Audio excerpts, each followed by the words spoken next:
So hello students. मैं जैसा कि मैंने आपको पहले भी बोला था कि मैं अपने चैनल पर आपको अलग अलग इन्फॉर्मेशन करियर्स के और एग्ज़ाम्स के बारे में देता रहूँगा।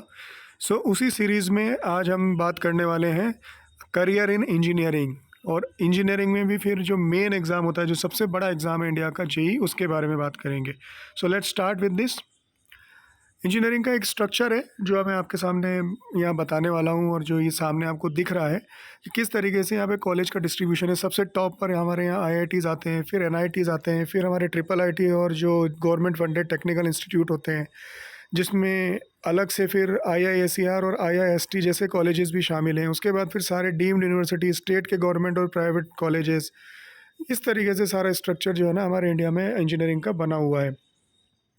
ये सारा सीट का डिस्ट्रीब्यूशन है, आप देख सकते हैं कि किस तरीके से आईआईटीज़ में कितनी सीटें हैं, एनआईटीज़ में कितनी हैं, और कुल मिला के हमारे यहाँ 15 लाख इंजीनियर बनते हैं। लेकिन जो टॉप के कॉलेजेस हैं उसमें कितनी सीट्स हैं, पूरा स्ट्रक्चर यहाँ दिया हुआ है, यू कैन सी दिस। इसके अलावा कुछ प्रोमिनेंट एग्ज़ाम्स हैं इंजीनियरिंग के। सबसे बड़ा एग्ज़ाम तो जैसे मैंने बोला जेईई है। तो जेईई में सबसे पहले मेन होता है, और मेन जो क्वालिफाई करते हैं बच्चे वो एडवांस का एग्ज़ाम देते हैं।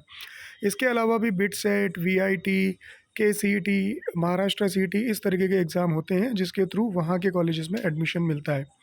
बिट सेट के थ्रू आपको पता है कि बिट सेट के जो बिट्स पिलानी है, गोवा है, हैदराबाद है, कैंपस में एडमिशन मिलता है।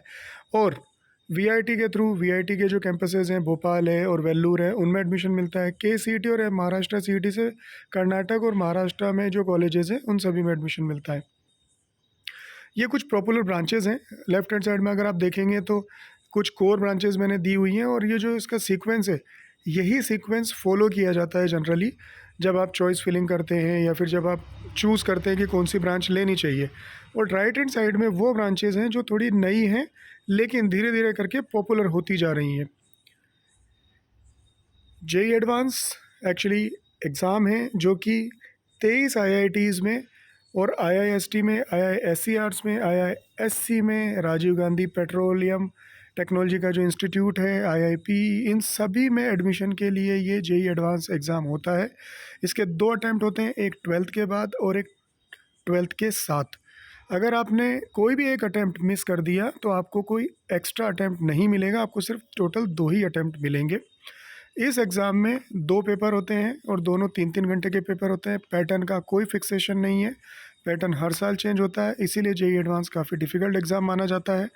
और साथ ही साथ इसकी एलिजिबिलिटी के लिए आपके पास या तो 75% होना चाहिए 12th में, एससी एसटी के लिए थोड़ा छूट है, 65% भी हो सकता है, या फिर आप टॉप 20 परसेंटाइल में होने चाहिए अपने रेस्पेक्टिव बोर्ड में, which ever is lower.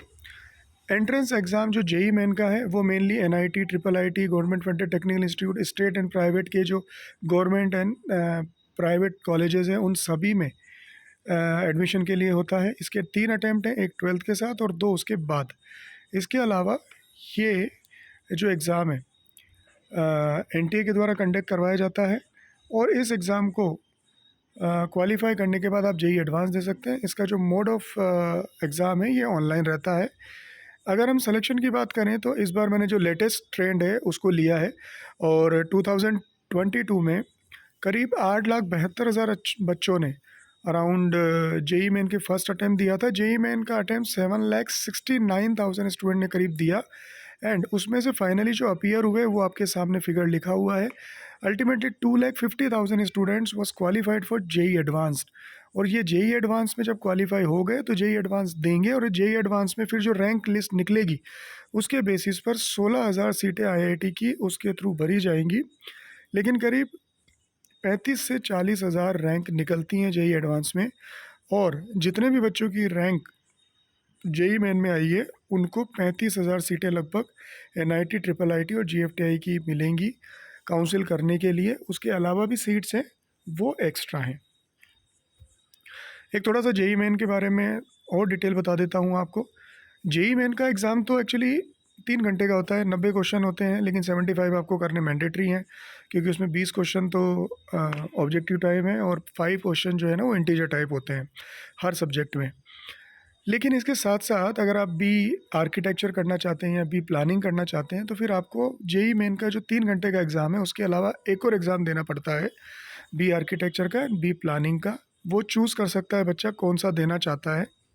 B architecture का अगर एग्ज़ाम देगा तो उसका जो पेपर है उसमें टोटल 82 क्वेश्चन होते हैं, जिसमें कि 25 तो मैथमेटिक्स के होते हैं, एप्टीट्यूड के 50 होते हैं और ड्राइंग के 2 होते हैं।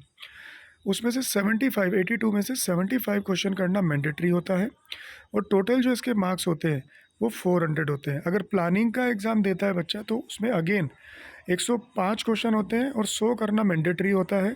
105 में से 25 क्वेश्चन तो आपके मैथ्स के होंगे, 25 प्लानिंग के होंगे और 50 जो है ना वो एप्टीट्यूड के होंगे। इस तरीके से ये सारा प्लानिंग चलता है। तो किसी को अगर आर्किटेक्चर या प्लानिंग में जाना है तो ये एक एक्स्ट्रा पेपर जो है आपको देना पड़ेगा। इसका टाइमिंग वगैरह यहाँ मेंशन है। सो एलिजिबिलिटी क्राइटेरिया मैंने आपको ऑलरेडी वैसे एक बार ब्रीफ कर दिया है। Other eligibility criteria for JEE Main, इसमें जो एलिजिबिलिटी क्राइटेरिया है, एक तो लिमिट एज का जो है वो कोई लिमिट नहीं होता है। दूसरी बात है नंबर ऑफ अटेम्प्ट 3 ही होते हैं।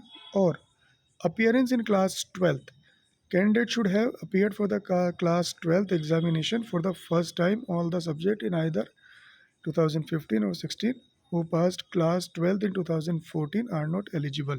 तो ये किसके लिए है कि अगर आप एग्ज़ाम, ये इसको नए जो लेटेस्ट एग्जाम्पल है उससे समझ लेते हैं। अगर आपको 2022 में एग्ज़ाम देना है तो फिर आपकी जो 12th है वो 2020 में हुई हो तो आप 2022 का एग्ज़ाम दे सकते हैं, जैसा कि 3 अटैम्प्ट हम बोल रहे हैं।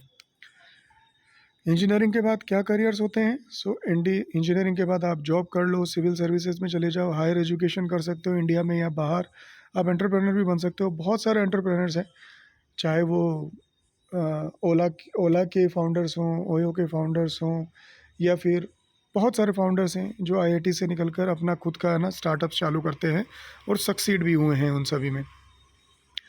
अच्छा, ये इतने डिफ़िकल्ट क्यों होते हैं?